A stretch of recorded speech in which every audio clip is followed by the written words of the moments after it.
Ce journal vous est proposé par AM/FM. Abonnez-vous massivement et surtout n'oubliez pas de cliquer la cloche de notification pour suivre toutes nos vidéos sur la chaîne YouTube AM/FM.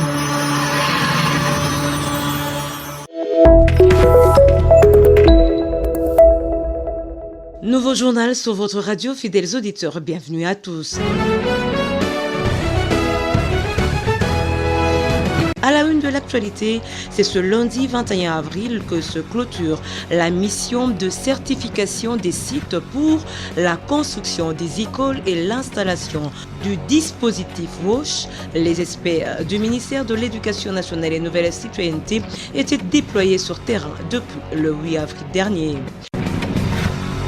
Et puis, le ministère de l'Éducation nationale et Nouvelle Citoyenneté de la RDC lance un appel à manifestation d'intérêt pour recruter 382 administrateurs des tests dans le cadre de l'évaluation PASSEC 2024. Elle concerne environ 28 880 élèves à travers le pays. Voilà tout pour les titres.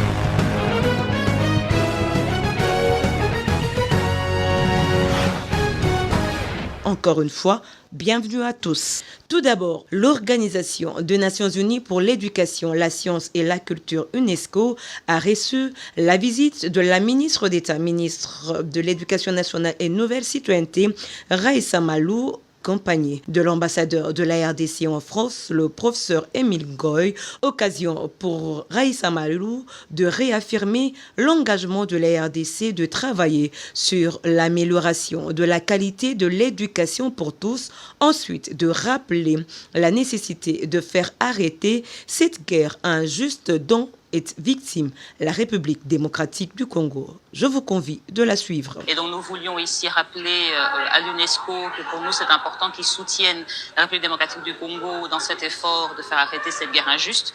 Et donc nous voulions le rappeler à notre partenaire qui est l'UNESCO.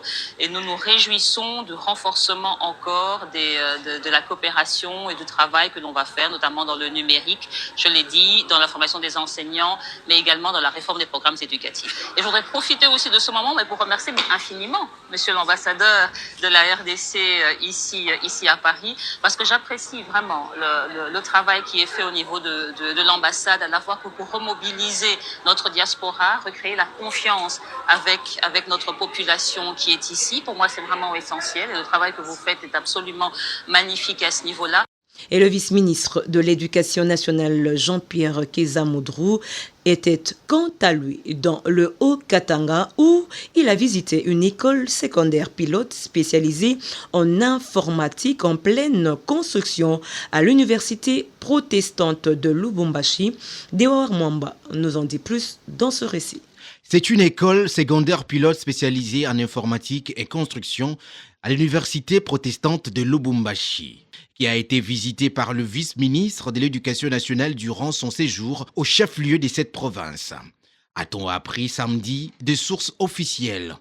Le vice-ministre de l'Éducation nationale a dit ce que je cite. « Je suis surpris de voir la capacité d'accueil et de l'équipement de cette université et ceci prouve que le chef de l'État, Félix Antoine Tshisekedi Tshilombo, a placé l'éducation au centre du développement d'un grand pays à la taille de la République démocratique du Congo, a déclaré Jean-Pierre Kézamoudrou, vice-ministre de l'Éducation nationale et Nouvelle Citoyenneté, accompagné durant sa visite de l'inspecteur provincial principal et d'autres corps d'enseignants en République démocratique du Congo. Sa visite renforce la capacité de s'imprégner à la source de la qualité de l'enseignement de l'Éducation nationale, surtout de l'enseignement de base. Je vous l'annoncer à l'entrée de ce journal, c'est ce 21 avril 2025 que prend fin la mission de certification des sites pour la construction des écoles et l'installation du dispositif WASH. Une équipe du ministère de l'Éducation nationale et Nouvelle Citoyenneté était déployée depuis le 8 avril dernier dans 4 provinces administratives de la RDC.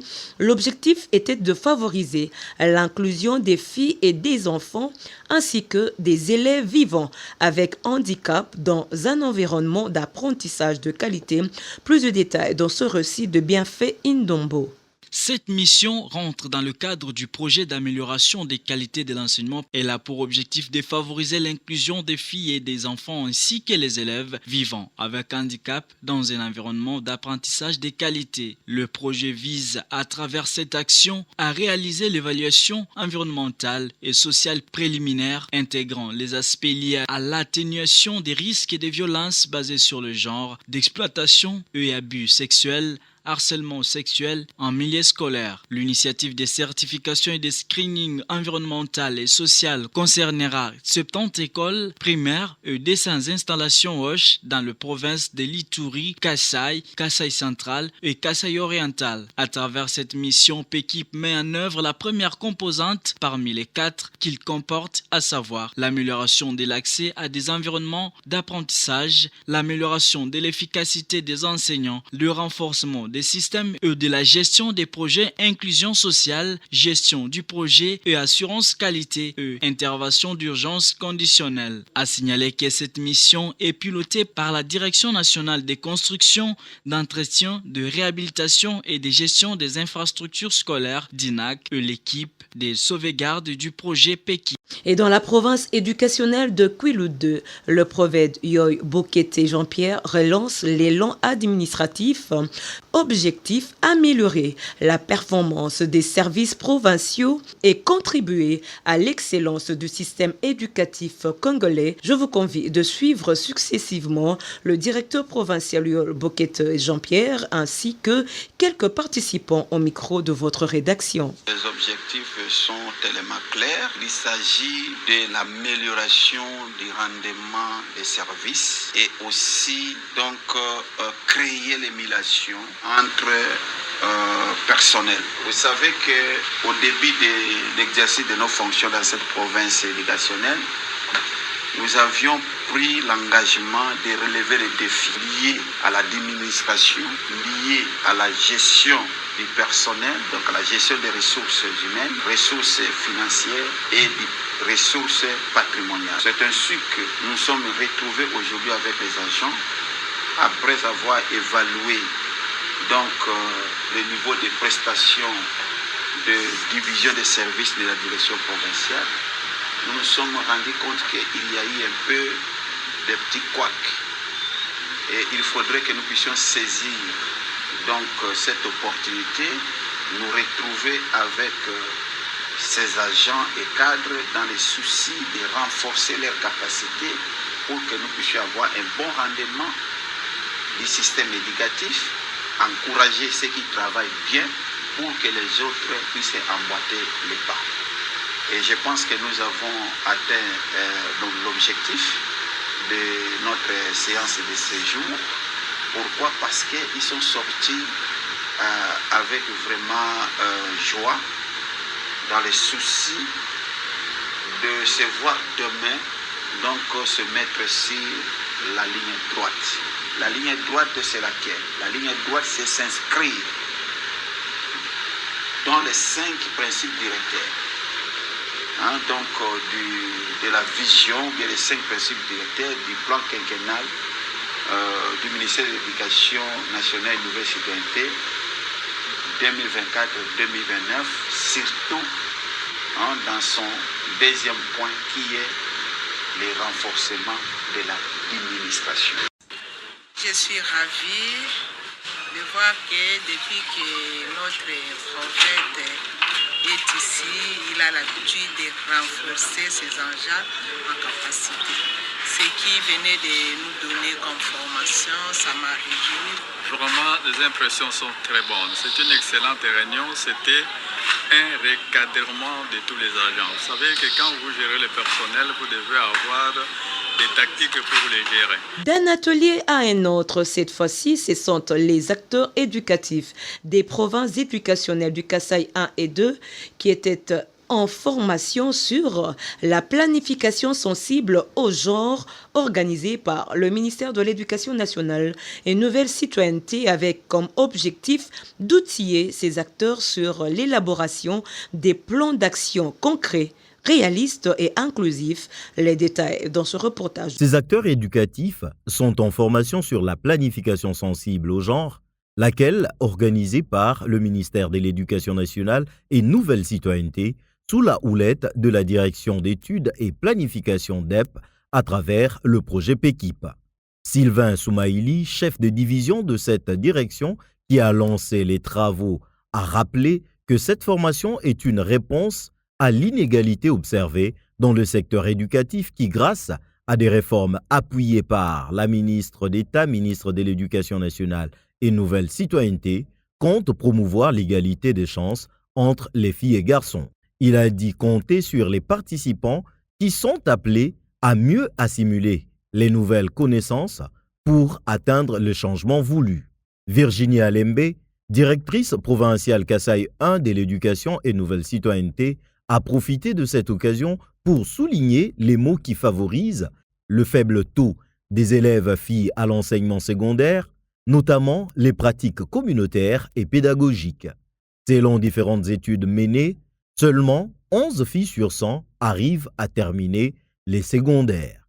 D'où l'importance des 7 ateliers organisés avec le projet PEKIP financé par la Banque mondiale. Il est à signaler que les éducateurs venus du Kasaï 1 et 2 disposent de 6 jours à l'issue desquels les participants pourront proposer un plan sensible au genre pour accroître l'accès des filles aux études secondaires. Et dans un communiqué parvenu à notre rédaction, le ministère de l'Éducation nationale et Nouvelle Citoyenneté veut s'assurer de la réussite du programme PASSEC 2024. À cet effet, un appel à manifestation d'intérêt vient d'être lancé pour recruter les administrateurs chargés de superviser les tests auprès des milliers d'élèves à travers le pays. Le condensé du communiqué avec Gilit Basakissa. La République démocratique du Congo, engagée depuis plusieurs années dans l'amélioration de la qualité de son système éducatif, participe une fois de plus au programme d'analyse de système éducatif de la Confémen, connu sous le nom de PASSEC. Dans le cadre de l'édition 2024, une vaste campagne de collecte de données sera menée auprès de près de 29 000 élèves du primaire, répartis entre la 2e, la 6e et la 8e année de l'enseignement de base. Pour assurer le bon déroulement des évaluations, le ministère recrute 382 administrateurs de tests qui auront pour mission de recueillir des informations standardisées sur les compétences des élèves en lecture et en mathématiques. Ces données permettront de comparer les performances éducatives à l'échelle nationale et internationale. Les candidats doivent être de nationalité congolaise et disposer au minimum d'un diplôme d'État. Une fois sélectionnés, ils recevront une formation spécifique avant le déploiement sur le terrain. Un processus crucial qui permettra à la RDC de mieux orienter ses politiques éducatives avec pour objectif final garantir à chaque enfant une éducation de qualité. Priorité à l'éducation. Place à présent à la question aux écoliers. C'est quoi un relief? Le relief est l'ensemble des inégalités de la surface de la Terre. Le relief est l'ensemble des inégalités de la surface de la Terre ou terrestre. Le relief est l'ensemble des inégalités de la surface terrestre. Le relief est l'ensemble des inégalités sur la surface de la Terre. À retenir, un relief est l'ensemble des inégalités de la surface terrestre. Il existe 3 formes de relief, à savoir les montagnes, les plateaux et les plaines. Et puis, cette note triste avant de boucler complètement ce journal, l'Église catholique en deuil, le pape François, 266e souverain pontife de l'Église catholique, est éteint ce lundi 21 avril 2025 à l'âge de 88 ans. Mais qui était l'évêque de Rome, ce chef d'État de Vatican qui vient de traverser dans l'au-delà? Suivez la nécrologie du pape François avec Bijundo de Bateco. Le pape François, de son vrai nom Jorge Mario Bergoglio, est né le 17 décembre 1936 à Buenos Aires, la capitale de l'Argentine. Né d'une famille d'immigrés italiens, Jorge Mario Bergoglio va suivre une formation d'ingénieur chimiste avant d'entrer au séminaire de Villa Devoto, puis au noviciat de la Compagnie de Jésus le 11 mars 1958. Il est nommé prêtre en 1969, évêque de Buenos Aires en 1992, puis archevêque coadjuteur du même diocèse. Président de la conférence épiscopale d'Argentine de 2005 à 2011, il est créé cardinal par le pape Jean-Paul II en 2001. 12 ans plus tard, soit le 13 mars 2013, il est élu pape à l'âge de 76 ans en remplacement du pape émérite Benoît XVI, devenant ainsi le premier pape originaire de l'Amérique latine et le 266e souverain pontife de l'Église catholique. En mémoire de l'engagement de Saint François d'Assise, il choisit le nom de François. Dès le début de son pontificat, il avait marqué les esprits par son humilité, sa proximité avec le plus pauvre et sa volonté de réforme au sein de l'Église. Son seul message qui a fait de lui un pape controversé lorsque, en janvier 2023, le pape François a déclaré dans une interview à la Société de presse qu'être homosexuel n'est pas un crime. Toutefois, le pape François laisse derrière lui un héritage spirituel et moral important, ayant œuvré pour une église plus ouverte, plus écologique et plus engagée envers les exclus. Avec sa disparition s'ouvre la période dite des sèdes vacantes, durant laquelle le collège des cardinaux s'y réunira en conclave pour élire un nouveau souverain pontife. Le monde attend désormais celui qui poursuivra la mission du feu très Saint-Père François. Ainsi prend fin ce journal qui a été présenté par Nathalie Kassongo, mise en onde par Mecha Kitalala. La coordination a été assurée par Aimé Bouka. Bonne suite de nos programmes. Ce journal vous a été proposé par AMFM. Abonnez-vous massivement et surtout n'oubliez pas de cliquer la cloche de notification pour suivre toutes nos vidéos sur la chaîne YouTube AMFM.